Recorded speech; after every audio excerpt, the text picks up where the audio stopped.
So we're going to take a look at the way the skit works. We're going to try and give you a bit of confidence about entering into your mentor role, and we're going to talk about some of the practical components of the job. When you come to the face-to-face session next week with Nikki, that will help you unpack a little bit more about the difference between coaching and mentoring and all the knotty problems of working with another adult in your classroom and supporting them with their training and development. But this session is very much about the practical steps and some of the paperwork. But I will give you a heads up in terms of how we can just make sure that trainees are feeling comfortable and that you both get off to a good start together. And I'll give you a good overview of some of the key tasks that you'll have and where to go for support and guidance through this half term. The main theme that we'll explore towards the latter part of this session will be about how to observe your mentee and provide feedback and make lesson observation a really useful experience for both of you. So at the start of the placement, rather than kick off with the formal assessed placement block after half term, we feel it's important for you both to get an opportunity to informally get comfortable with each other. So we have 4 pre-placement visit days before the half term. They're noted here. So that's 2 in the penultimate week of half term and 2 in the final week of half term.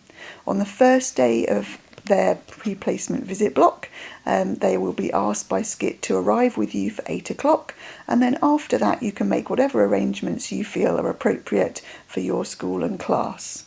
It's really important, and Nikki will talk about the idea of contracting, but it's really important that you set up all your parameters in those early stages. If there are sort of habits and routines that you want your trainee to participate in, then making those really clear and explicit straight away is really important, and then neither of you are going to be confused or disappointed because you'll both know exactly where you stand.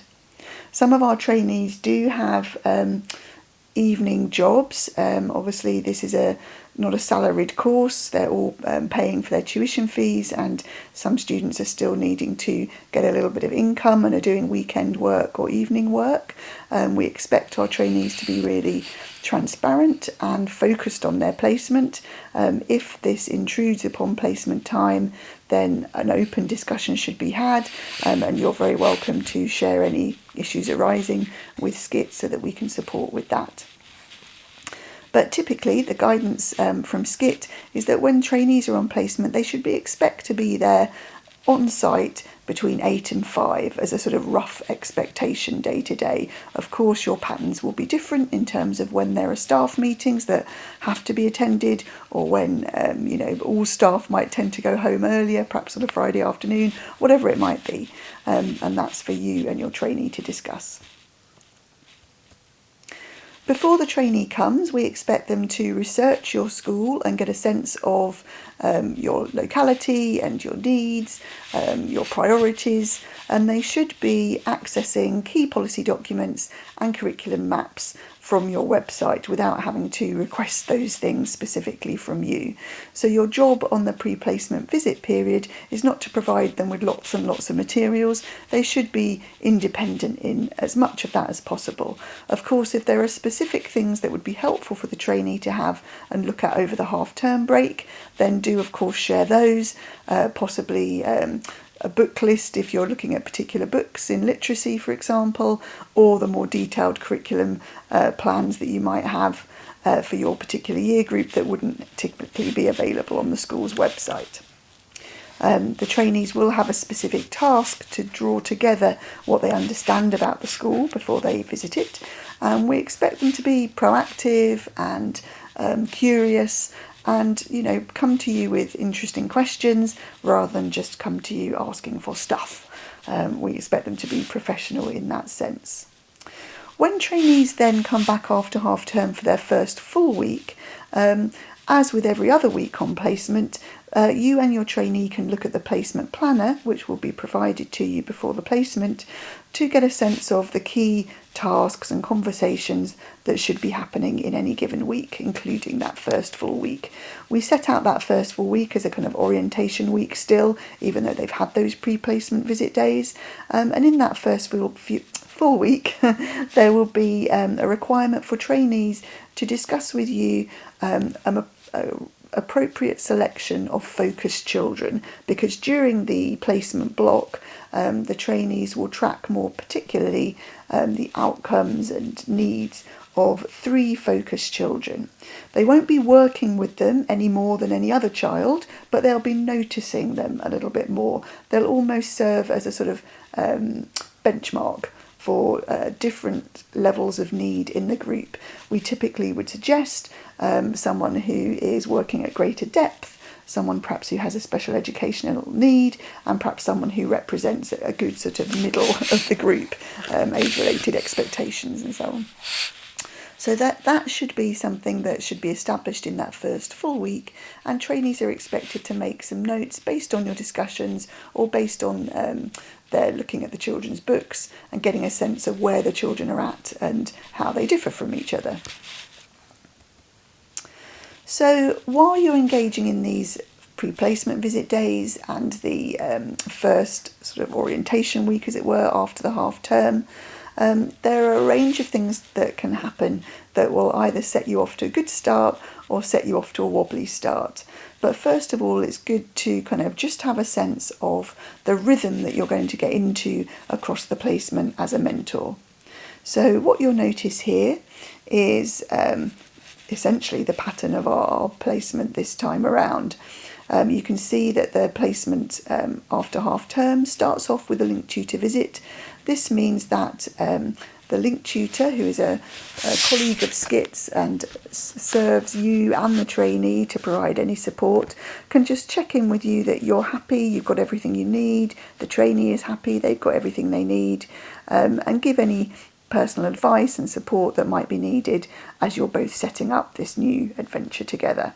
The linked tutor will return towards the end of the placement. On that visit, they will come and jointly observe the trainees practice with you and get a sense of where you feel the trainee is at, what progress they've made, and indicate that to me as a kind of draft, if you like, outcome for the placement, prior to me getting any formal assessment back from you and the trainee. Week on week, following that first linked tutor visit, you'll be starting to engage in lesson observations of your trainee. These typically would take 20 to 30 minutes, and of course that would be context specific. If you're at the early stages of autumn placement, it's very likely you'll only be observing kind of group experiences rather than whole class teaching, so you may have shorter little snippets of observation rather than sort of one longer block. That's for you and your trainee to discuss depending on the purpose of that particular observation. But you'll be getting into that pattern, and you'll also be getting into the pattern of having an hour's meeting per week that is dedicated time and typically again is kind of predictable and part of a pattern. What we want to happen is that the trainee has the opportunity to evaluate the week for their own sake, their own learning, and with a mind to the children's learning across the class, and that they're ready, once they've done that evaluation, to sit with you and have a conversation about the week overall, about their perception of progress for themselves and the children, and then sort of looking ahead to the following week. Obviously it's helpful if that meeting therefore can be towards the end of the week on a Thursday or Friday, because then that will kind of naturally sit with that evaluation cycle. There is also an expectation that when you have your PPA time, the trainee is shadowing you. This is really important because a key part of your role is accessing planning, adapting that planning for the needs of your particular class, or sometimes planning from scratch where materials aren't already available. Of course, that's a big and challenging part of your job, and for the trainee to master that, they need to see it happening. They need to understand the process, understand where you're drawing materials from, how you go about the process of adaptation, how you perhaps collaborate with your group partners and delegate kind of workloads. They need to understand how that all works so that they can then do the same thing when they're in their first jobs next year in September. So that's the pattern of the week. In terms of your weekly mentor meetings, there is a structure to that, and as I mentioned, we expect trainees to come prepared to the meeting. So what I'm going to show you now is what we call part B. at the second page of the weekly mentor meeting log. Trainees should use this page to make their notes ahead of your meeting, right from week 1.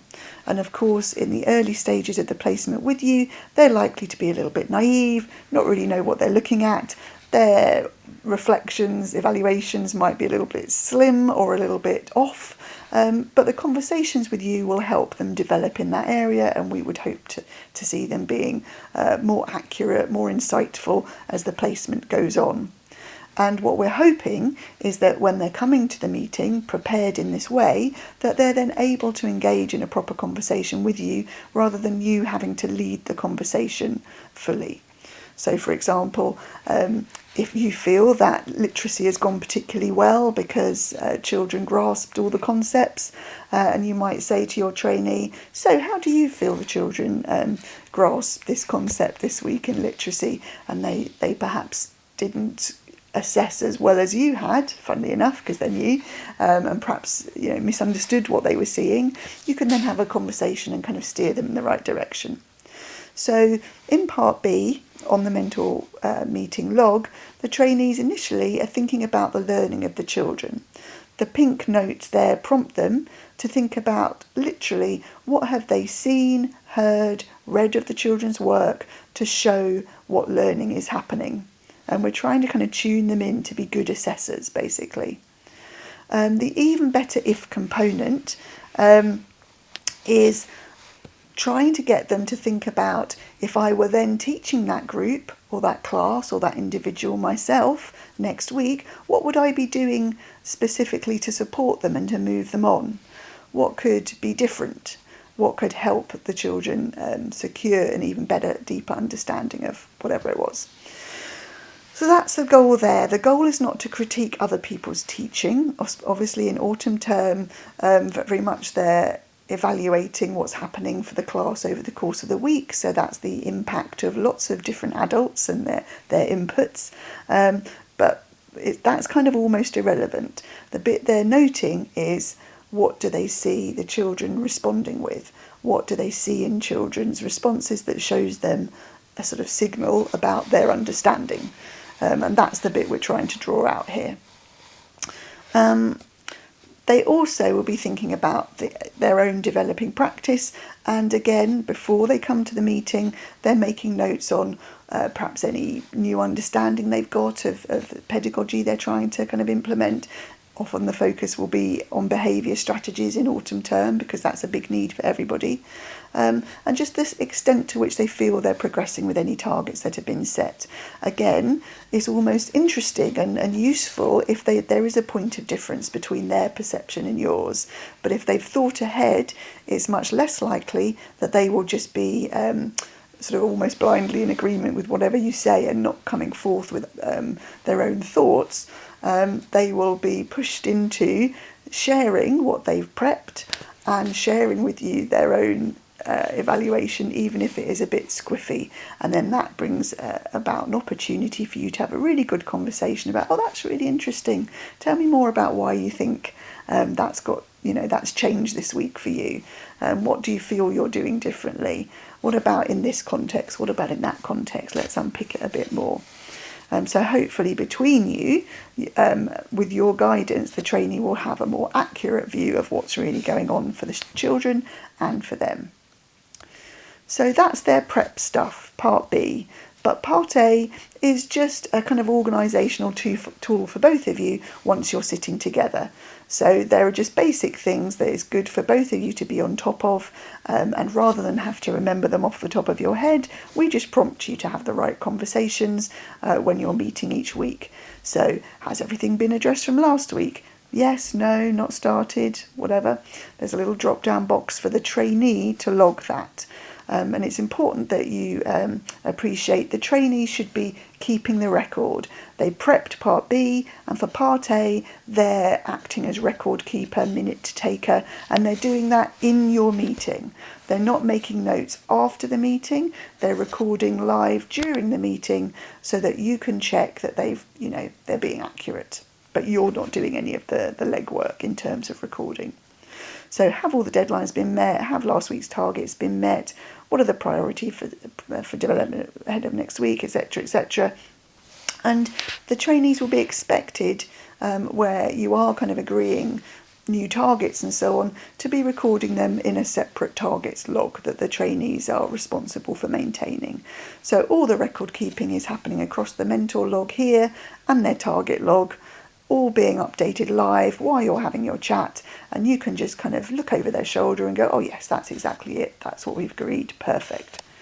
So that's the documentation for your mentor meeting. The meeting should be an hour in total. The key notes here are that the trainees maintain this log themselves. You just approve it for accuracy and suggest any amendments if you feel they've misunderstood something and recorded it unhelpfully for them. They will upload that into their shared drive, and that will be accessible for the link tutors and for me if we're sampling, so that we can see the conversations and the progress each week.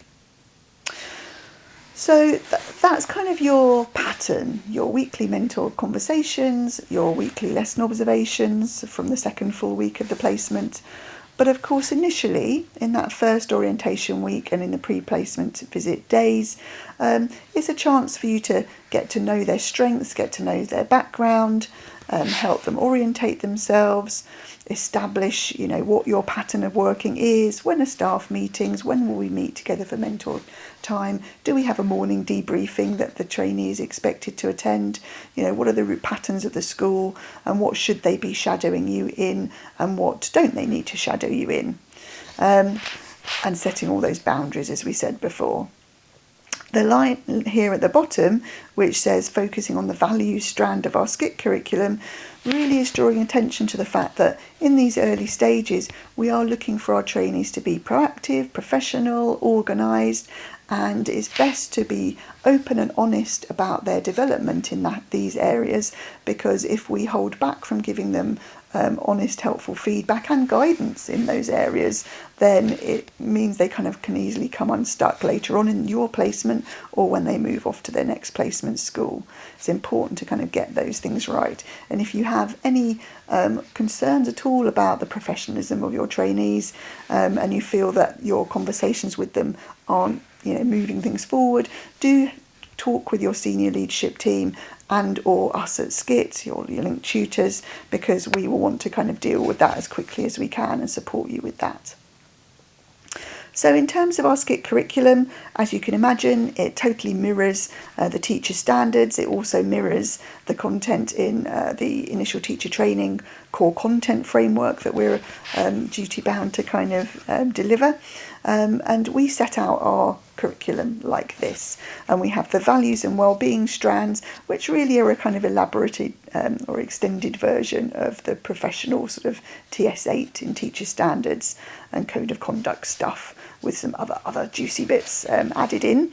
But we feel that those are kind of pivotal, because to be honest, if a student has some difficulties with a bit of curriculum expertise, that's usually easy to fix through revision, observation of good colleagues and so on.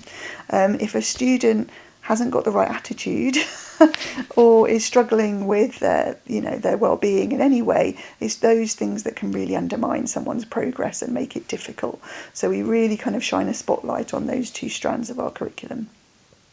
So here are the success criteria for each of those 7 core areas. And again, I'm just going to draw attention to the values and wellbeing strands because I think they're so important. The values part probably you're terribly familiar with, in terms of, it's about being highly effective, very professional, that wider life of the school stuff that you'll remember from Teacher Standard 8 yourself, and their role in closing the attainment gap. The wellbeing stuff, though, is perhaps less evident in our teacher standards and is kind of drawn out particularly for us as we're working with trainees, and that's about prioritising, working smartly, being proactive in seeking support from experienced colleagues, and all those things that will help them thrive rather than struggle, because this year is challenging and they'll all have moments where they're not doing as well as they might like, and other moments where they're really kind of ticking off all those targets super quickly and everything's going well. But everyone will have moments of doubt, everyone will have moments of challenge, but if they've got the right strategies in place and the right attitudes, they will manage that well and get through successfully. So that's for us to support and us to oversee and monitor. In terms of the focus and the proportion of teaching time, it is important to recognise that this autumn term placement is quite different. It's the alternate key stage placement, so we're not expecting trainees to be whole class teaching in the way that we are obviously in summer, by which time they're building up to 80% of the teaching schedule. In autumn, they're typically looking at teaching time of 40 to 50%, but what we mean by teaching time is not being up in front of the class leading a whole class for 40 to 50% of the week. We mean any time where we're engaging in an educational activity with a child, a group of children, or the whole class. Or engaging in routine elements of the school day, like taking children out to play, joining them in assembly, doing the register, those sorts of things. Those active participation in the life of the classroom and support of children's learning and routines, that's teaching time. Therefore, we've got this other 50 to 60% of time where they're not teaching.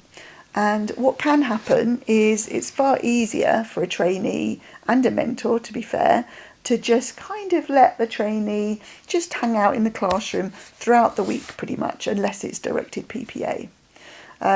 Because of course we all tend to feel that just by being in the space, by spending more time with children, even if it's kind of undirected in any way, that we will just kind of acquire some skills almost through osmosis and just general practice.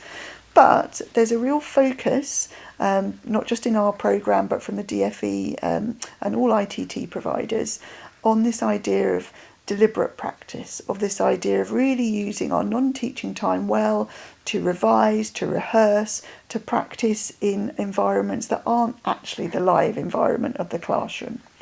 So our 50 to 60% of non-teaching time is made up of, yes, the PPA that I've mentioned, shadowing you for your PPA time, their own PPA time, a half day's release, which can be in school but could also be off-site or at home, as long as that's agreed with you. And the rest of the time should be on things that are going to support them in their agreed target areas. So if they've got a target about behaviour and their use of voice, then they may well be observing you or observing another expert teacher. They may well be recording themselves, practising asking questions clearly and sitting somewhere in a quiet space in your school to do that. They may be practising something with a peer and kind of role-playing almost. They might be doing a range of activities, but they need to be focused on developing their target areas rather than just general SCIT admin. That's what the half-day release time is for SCIT. The rest of their non-teaching time should be target-related. We expect that trainees do set up a timetable and that each week they consider what SCIT tasks they've got to do, what tasks in your classroom that they're responsible for, and how they're using their time in class and their time before and after the children are in class well.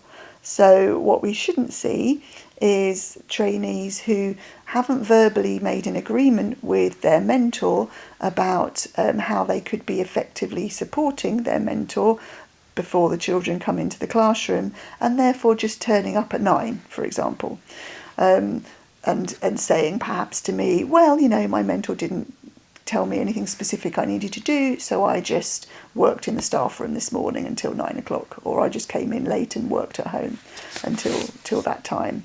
They should be being proactive. They should be identifying the best use of all those pockets of time, teaching and non-teaching, and they should be able to talk about that with you or with me or the link tutor and justify, how they're using their time well and not getting to the end of the week with any tasks that need to roll forward to the next week, where possible, of course. In the first placement, there is understandably a focus more on the core subjects. However, that trainee will be in your class and be supporting with foundation subject as well. But what you'll notice in the placement planner, which does set out some directions and some starting points for you each week, a springboard if you will, that those things do focus on the core areas.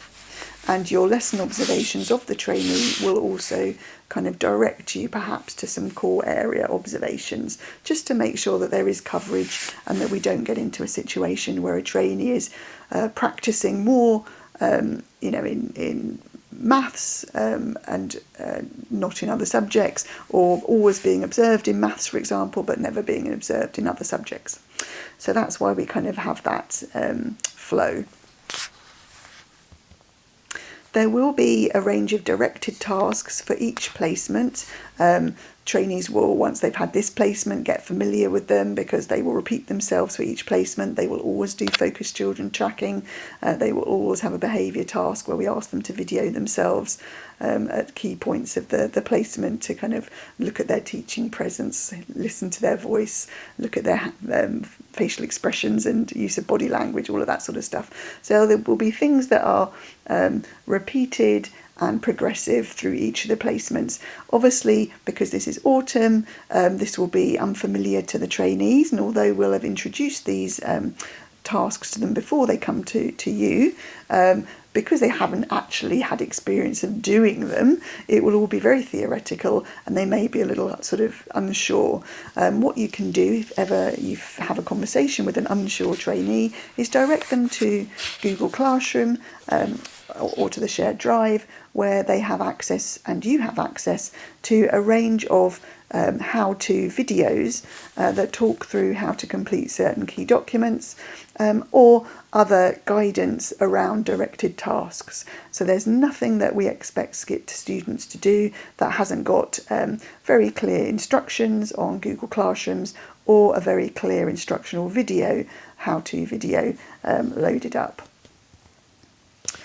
During the placement, the other thing that will help you and your trainee to make sure you're having really a lovely range of discussions about different aspects of pedagogy across the time is there will be a theme each week that's set out in the placement planner, and there'll be a little prompt that might be a blog or a short little video for you to watch together and then discuss. It will trigger a discussion about, okay, this 3-minute video is about growth mindset. Now let's have a 5-minute chat about what growth mindset looks like in my classroom or in my school as the mentor, and helping the trainee to identify those features of good practice that link to theory in the practice of your school. What we would like to see is that of the targets that are being set for trainees, or with trainees rather, week on week, is that one target is always related to the relevant week's reflective focus. In that way, they'll really have an opportunity to embed that thing a little bit before moving on to the next topic. What you'll notice in the schedule is that there are 2 weeks in which the trainees will be slightly off their normal pattern of work with you, where we do recall them back either to SCITT or to one of our partner schools for what we call the intensive training and practice blocks. So week beginning 11th of November, we'll be looking at behaviour. Obviously that's an entirely helpful thing in the first placement to be considering. And week beginning 2nd of December, we'll be looking at questioning. And what you can see on the screen here is kind of a typical pattern for one of those weeks, with the green sections being time back at SCITT or at the partner school, and the blue sections being back with you at the base school, and then green at the end of the week coming back to us again, and some directed self-study as well. So essentially that's just a themed week where we give them some opportunities to look at good practice, connect with theory, come back into school to kind of explore that a little bit in a real context with you and your children, and put some of those strategies into practice that we'll have discussed with them. And when you have your lesson observation in those weeks, you will give them feedback about that particular area. Through the placement, by addressing the prompts in the placement planner, by being familiar with the aspects of the curriculum and assessment sort of framework that are relevant for autumn, which are also in the placement planner. Kind of basically by doing what you're asked to do, you're essentially can't help but help the students make the right progress to get them to where they need to be for the end of autumn. And at the end of autumn, on your placement block, the trainees will be asked to fill in part of this booklet, the training profile. It's a self-assessment tool where they will highlight off the skills they feel that they've accomplished, and then write a short blurb about the things they've been doing that show they've demonstrated those skills. And there's a space for a paragraph from you to kind of summarise where you think they've made progress also. So it's a simple but slightly long document, because it's one that we go back to for each of the phases. So by the end of the year, it will cover the progress across the whole course. They will be completing a part of it to represent their progress in autumn, and you'll be just providing some feedback and support with that. Of course, nearer the time, there'll be some training input around this process, and there will already be a how-to guide online should you or your trainee want to have a little sneak peek at what this all looks like. Initially though, there's nothing there for you to get involved in. This is a sort of assessment tool at the end of the programme, at the end of the placement, that builds to something that's summative at the end of the programme. Okay, so we're thinking about the idea of tailoring things for the different trainees. Our trainee group, as each year, will really reflect a range of experiences. Each trainee has very different routes into teaching. Some will have extensive teaching assistant experience, some will have been private tutors online or in homes. Others will be coming to schools very fresh, even if they've had lots of experience in other kinds of workplaces. The Department for Education doesn't require trainees to have had school experience before they start on a PGCE, and our course reflects that. But what you will have is very, hopefully, keen and professional and enthusiastic people regardless of their entry route into the programme. And of course, because of all those different entry routes, we need to kind of be mindful of that, and there will be some trainees that are ready to kind of push ahead and have lots of challenge and opportunities, and others that need a more gentle kind of steer through the progression of our programme. So what I want to say here is, yes, our placement planner booklet sets out week by week key things that might need to be happening, the key areas in which you might be observing or feeding back on or having discussions on. But in terms of the amount of teaching, the nature of the expectation of that teaching, for example, week 3, Brian might be expected to co-teach the introduction to your maths lesson with you, so that he's getting lots of support, and that's his little brave attempt at first time whole class teaching. Somebody else, let's say Barbara, is very happy to whole class teach the art lesson, because she's got an art background and she's been a teaching assistant for ages, and she's shown you that she's already super confident in the classroom, has good organisational skills, etc, etc. So week by week, you're agreeing with your trainee the appropriate level of challenge.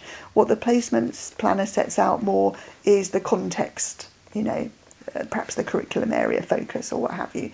But in terms of level of challenge, then that's something that is definitely about your trainee and their readiness, and how you're agreeing with them what's appropriate for the week ahead.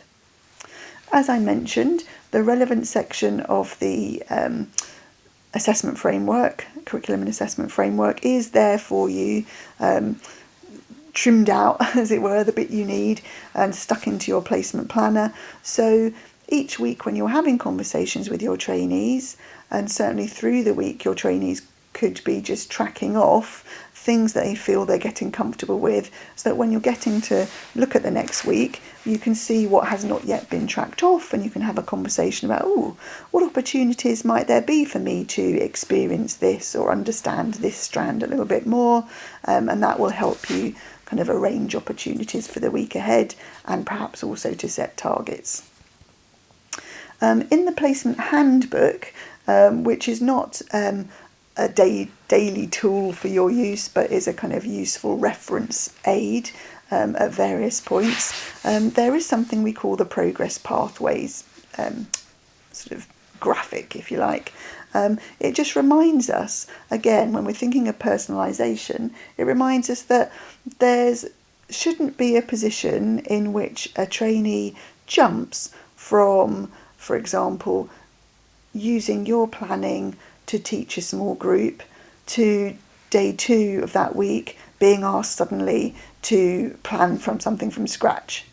Or likewise, in terms of actual kind of delivery of teaching, there shouldn't be a situation in which they're just supporting a group and facilitating, and then suddenly expected to teach a whole class lesson from beginning to end. There are lots of steps in between, lots of scaffolding that can occur and be in place and gradually removed over time to get trainees to the point we need them to. And the other thing to remember here is that, let's say Barbara's confidence in literacy planning or literacy teaching, or both, might be very different to her confidence and experience in maths.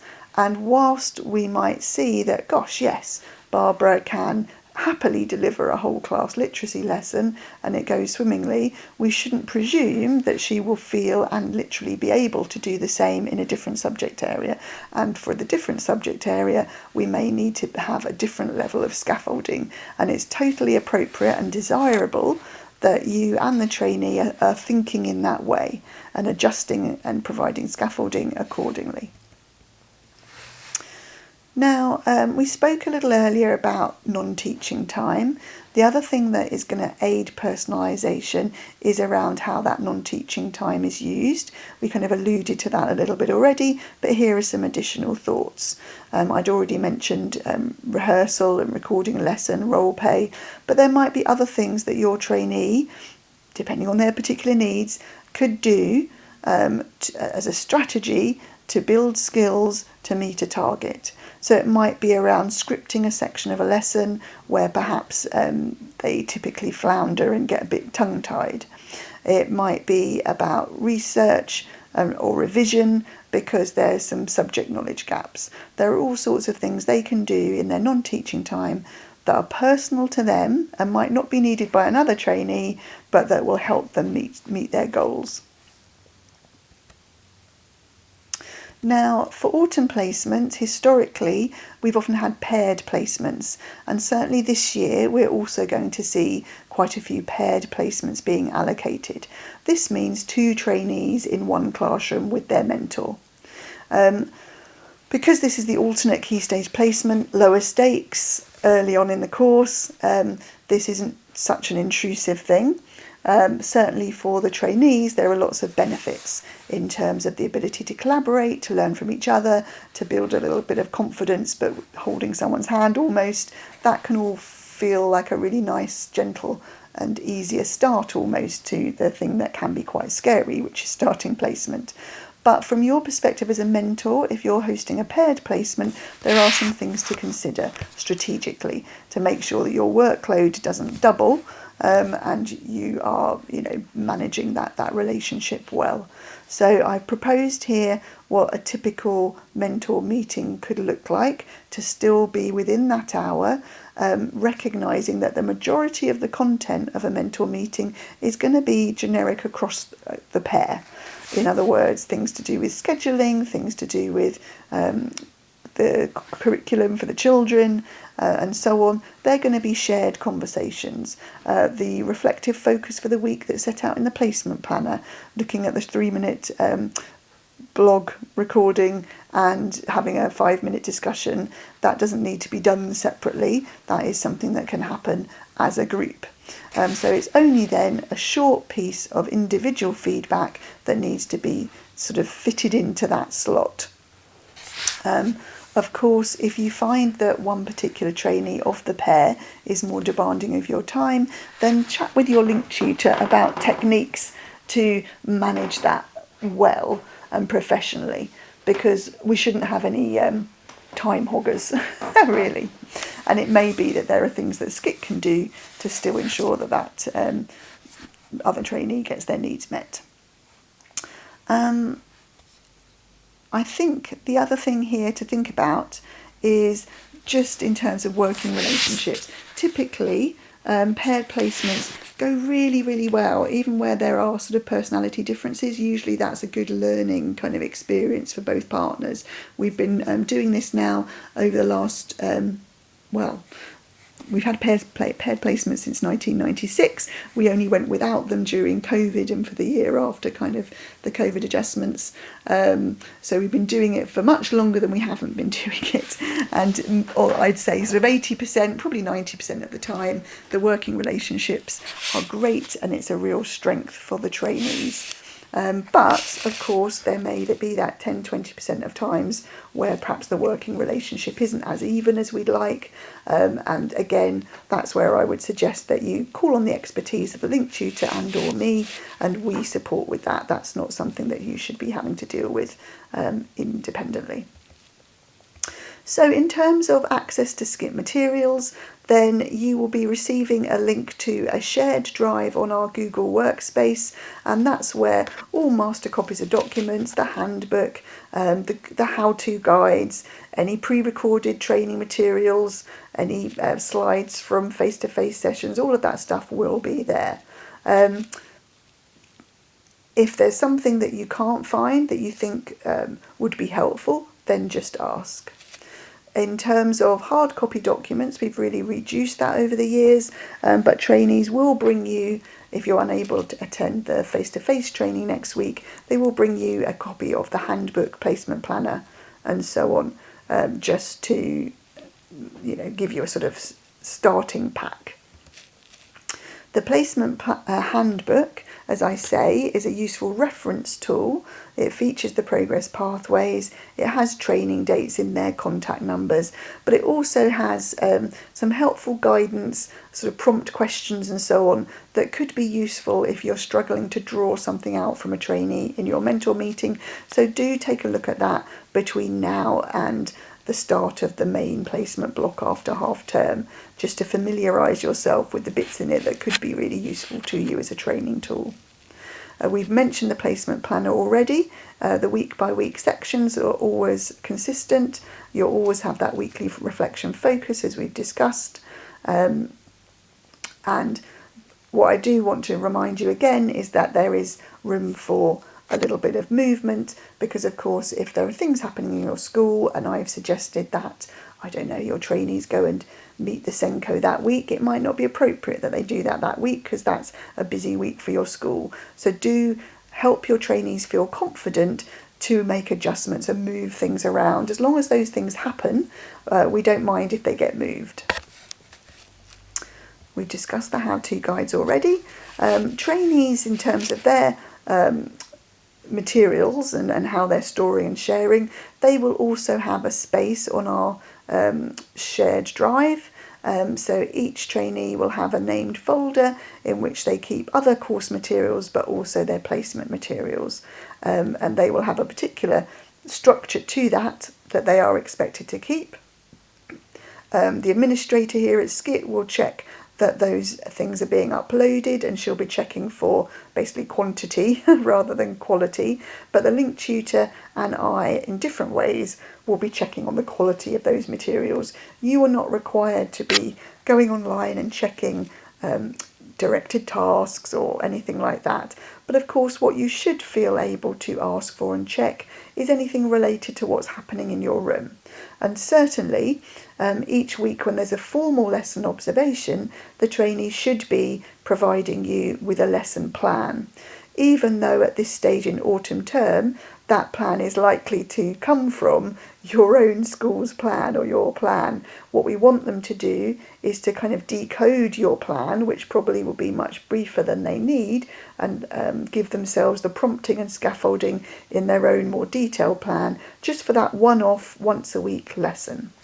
So that's the one document, along with the part B of the mentor meeting log, that you should be seeing each week. And if they're not sharing that with you, do tell them that they should be. So here we come to the final part of our session, which is the principles of effective lesson observation. I'm sure in different ways, because you're experienced teachers, you've done peer lesson observations, or given feedback to different colleagues in different ways. Perhaps our approach to lesson observation is quite traditional, and we feel that it needs to be kind of quite traditional in order that it's really clear for the trainees. But certainly in terms of the way it fits into the professional development of the student, we feel that it's really pulling all the good threads together in terms of the reflective focus, the links to theory, and so on. So, in terms of the Education Endowment Foundation's view of a good kind of professional development system, it's kind of drawing out these key features. And it's good for us to think about this in terms of how we use that time when we're observing and having a feedback discussion. They draw attention to building knowledge, but requires managing cognitive load and revisiting prior learning. So that helps us, as teachers in the classroom with our primary children, we know about this stuff. But when we're with adults, we sometimes want to look at jumps that are too big, or quickly move through things because we know there's so much to get done. But just like any learner, we need to think about cognitive load, think about revisiting things. So in terms of our lesson observations and our feedback conversations, we need to be thinking, are we streamlined? Is there a purpose and a clear small number of things that we're going to talk about today in light of this observed lesson? Or am I going to bombard my student by telling them all the things that went well, but all the things that didn't go so well, and therefore they've got 20 things buzzing around their head, and it's going to be hard for them to make sense of those things and do anything with them. So it's about streamlining the lens through which we're seeing the lesson initially, and then therefore the feedback discussion that we have afterwards. And it's also then, if we think about revisiting prior learning, about what are we choosing to set targets on next? Are we choosing to connect and make a new target that's related to the thing that's been worked on, so that we are kind of having opportunities to embed prior learning and so on, thinking about things in that way. The other thing that the Education Endowment Foundation draw attention to is motivating staff, the idea of shared kind of agreed goals and so on. That's really important too. Again, sometimes because of time, as mentors, we tend to want to kind of give good value for money. In that short time, just tell the trainees as much helpful stuff that they could now go away and do as we possibly can fit into our 10-minute window or whatever it is. And of course, that can be too much. But also that's not a conversation, that's a telling. And what we should be doing is kind of agreeing the things together. And then there's some ownership. And then usually there's more buy-in to those goals, more understanding of those goals, and a higher likelihood that they'll achieve those goals and so on. So in these kind of good practice guidances from the Education Endowment Foundation, we can see a good steer for us in terms of helping our trainees with their learning and development. So what does that look like in practice? Well, in our handbook, you can refer to this structure for a conversation. We do provide this framework. It's probably broadly in line with the kind of framework you've either been given before or just naturally have developed yourself before. But we encourage us to conversation to start with the positive thing, and then there to be some kind of exploration with open questions.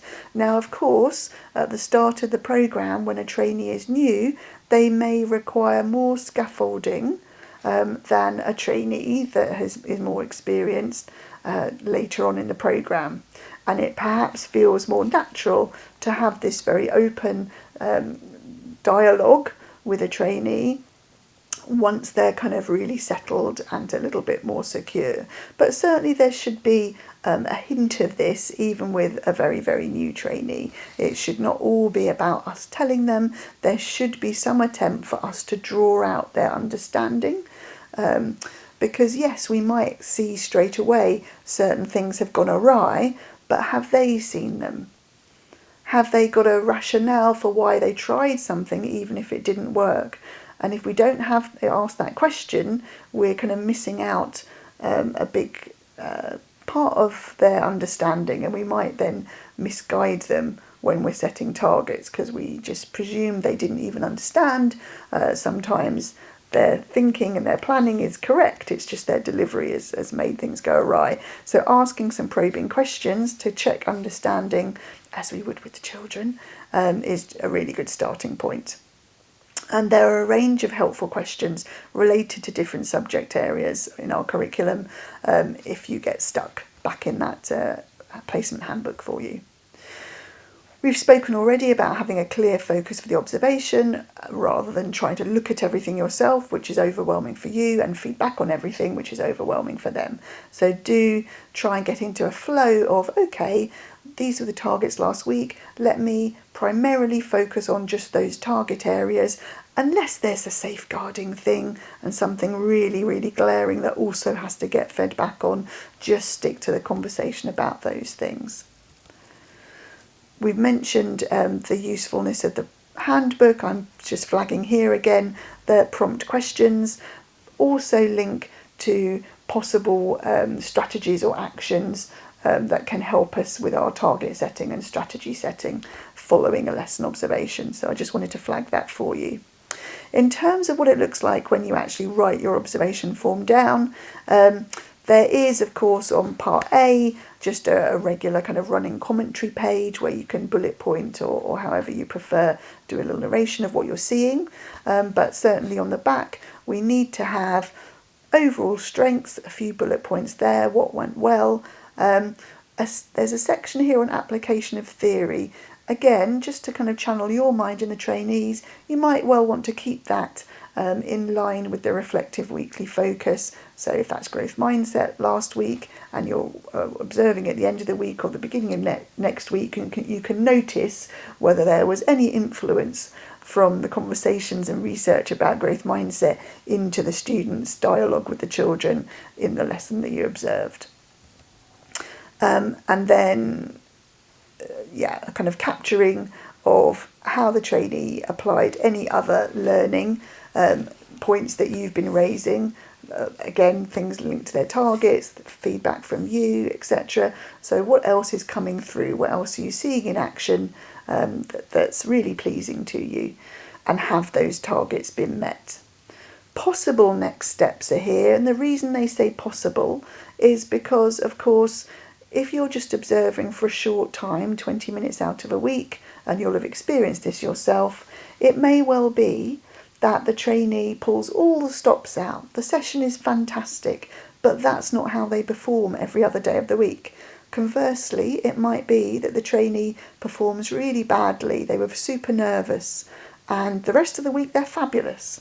So you draw out anything that you feel is relevant here, but when you have your mentor meeting and think about the week as a whole, you can consider the influence, the impact of this particular observation alongside everything else that's happened, and between you decide what is most relevant to focus on next. And it might not be the thing that's arisen from the lesson observation for all sorts of reasons.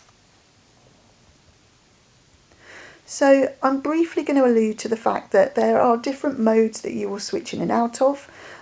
Nikki on Wednesday will explore this with you in much more depth, but you will at times be modelling, you will at times be mentoring, and you will at times be coaching, and you'll dip in and out of those modes through your relationship with the trainee at various times. Nikki's session will really unpack that for you in greater detail. I know that over the years, one theme that perhaps is a little stickier for mentors and trainees is knowing how to capture that link between theory and practice. But if you are responding to the prompts in the placement planner and exploring the weekly topics that are set out for each of the phases, they'll probably appear a little differently because this is last academic year's grid and we've got slightly different week numbers in each placement this time around. But if you're following those conversations, having those conversations, then you just kind of pick up on the thread of that conversation. And if you're seeing some of that stuff appearing in the way that perhaps the student has changed their questioning or modelled language more clearly or use different phrasing or focus differently on the way they're praising. If you're seeing that in the lesson observations, that is the link to theory. That is where your student is showing you, yes, I'm picking up on pedagogy, I'm picking up on evidence-based practice through our conversations, through my training, and I'm starting to feed that into my interactions with the children. So that is the link. So you're making that connection with what's prompted for you already in the placement planner and will be reinforced as well in your weekly newsletter that you'll receive from SCITT. So there's no escaping those weekly themes. And really, if you just kind of have that thread running through your mentor meeting logs and lesson observations, that's the thread you need. And you don't need to be thinking necessarily about any other complex educational theories. Unless something striking comes to mind, in which case fabulous, you can note that down too. Of course, again, it's engaging in that lesson observation process gives you an opportunity to, with your trainee, think about the extent to which they're starting to develop their expertise across the SCITT curriculum framework. But I think that's going to be a more almost a background part of your conversation and will appear more obviously when you get to that assessment stage towards the end of the programme. But our goal is that the trainees should become increasingly familiar with that curriculum. And although you shouldn't be tracking it all the time, it is good practice for the trainees to be using the version of this that's embedded into the placement planner and just kind of, as we were saying earlier, highlighting off to go, oh yes, I do feel that phase 1.2, I've reflected upon my personal developing subject knowledge and done a bit of revision and I'm being proactive about that. Jolly good. Let's track that off. And if they're doing that, again, they should be accountable for drawing to your attention where they feel they've got gaps that they want to address before the placement kind of concludes. And what we're hoping to see is that they're becoming more confident and skillful in having those purposeful conversations and relating back to the curriculum, relating back to their reflective weekly focus and so on. So, if your trainee just literally has the placement planner open on a tab on the desktop of the PC when they're meeting with you and having their mentor meeting conversation, that's going to be a really helpful aid to their conversation.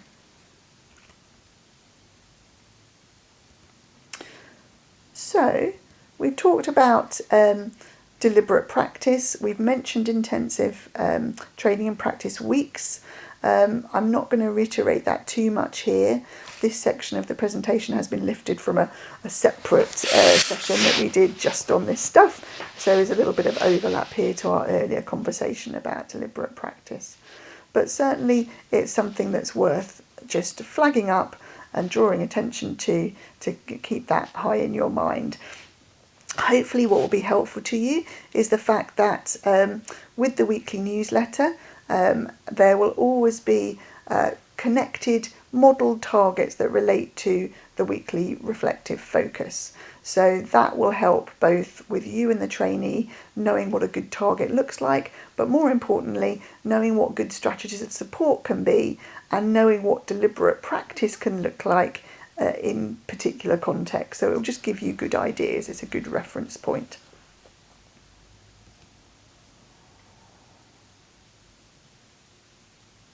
And here we've got some more examples of deliberate practice, but I think we have covered these already. so we won't elaborate further here. Finally, I'm just going to show you how simple and effective someone's use of the lesson observation tool is. So here's an example from the other year. Some mentors prefer to type straight into the format on their laptop and have their laptop or device in the classroom. Some prefer a paper copy. Either is fine. If you're doing any paper copy documentations, obviously the trainee just needs to scan and upload that, because all their materials need to be available for the Link Tutor and I to view through the placement, but also certainly at the end when we moderate. So we're looking for very brief notes. The power of your role is so much more about your dialogue, your discussion, rather than your note-taking. So keep any kind of note-taking that you ever do for us super brief and just focus on having good quality discussions. That's far more important. So finally, to wrap up the session, you'll be having those 2 Link Tutor visits, as we noted at the start of the session, on the week beginning 4th of November and 9th of December. That will kind of set you off to a really good start at the beginning of the placement, help you to create relationships with that Link Tutor, and do reach out to them in between the visits if there's anything you need, or loop me into that message, because sometimes I'll be able to get back to you more quickly than they will. We're very happy to support at any stage and give you any individual attention that you and your trainee need, on top of the other materials and training and opportunities that are available with SCIT. The other opportunity that you have, apart from your face-to-face session with Nikki next week, is access to a range of online training provided by our representative body NASBIT. They have a range of topics that they call modules on different aspects of pedagogy and different aspects of mentoring skill. We will signpost to you just 3 modules that are of particular relevance for you in autumn that we would like you to engage with. But of course, if you want to look at other materials that are particularly helpful to you with your trainee or because of your context, then of course you're allowed and able to use whatever resources you like from that suite of resources. A link will be being sent out to you within the next couple of weeks so that you can access that. Okay, so hopefully between the face-to-face training next week, the online materials and the informal personalised support from the Link Tutors and from me, you'll be able to feel pretty confident about your role.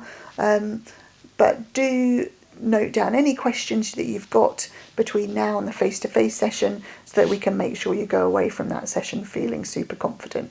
And I look forward to seeing you then.